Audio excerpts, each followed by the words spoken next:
ବହୁତ ଦିନ ପୂର୍ବର କଥା। ଏକ ଛୋଟ ସହରରେ ରାଘବ ନାମକ ଜଣେ ଯୁବକ ରହୁଥିଲେ। ସେ ଅତ୍ୟନ୍ତ ଇମାନଦାର ଏବଂ ପରିଶ୍ରମୀ ଥିଲେ, କିନ୍ତୁ ତାଙ୍କ ଜୀବନ ସଂଘର୍ଷମୟ ଥିଲା।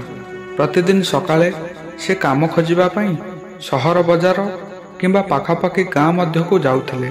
କେବେ ମଜଦୁରୀ, କେବେ ଦିହାଡ଼ି, ଯାହା କାମ ମିଳିଲା କରୁଥିଲେ। ସନ୍ଧ୍ୟାରେ ଯେତେ ଟଙ୍କା ମିଳୁଥିଲା ସେଥିରେ ଖାଇବା ବନାଉଥିଲେ, ଖାଇ ପିଇ ଶୋଇଯାଉଥିଲେ। ଦିନେ ସେ ସାରା ଦିନ କାମ ଖୋଜି ନିରାଶ ହୋଇ ଘରକୁ ଫେରୁଥିଲେ। ତେବେ ପଛରୁ ଏକ ସ୍ୱର ଶୁଭିଲା, ବେଟା, ଏଠି କେହି ମଜୁରିଆ ମିଳିପାରିବେ କି? ରାଘବ ପଛକୁ ଦେଖିଲା। ଏକ ବୃଦ୍ଧ ବ୍ୟକ୍ତି ଠିଆ ହୋଇଥିଲେ। ଧଳା କେଶ, ଶରୀର ନଇଁ ପଡ଼ୁଥିଲା ଏବଂ କାନ୍ଧରେ 3ଟି ବସ୍ତା ଥିଲା।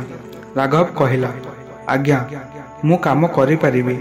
କ'ଣ କରିବାକୁ ପଡ଼ିବ କୁହନ୍ତୁ?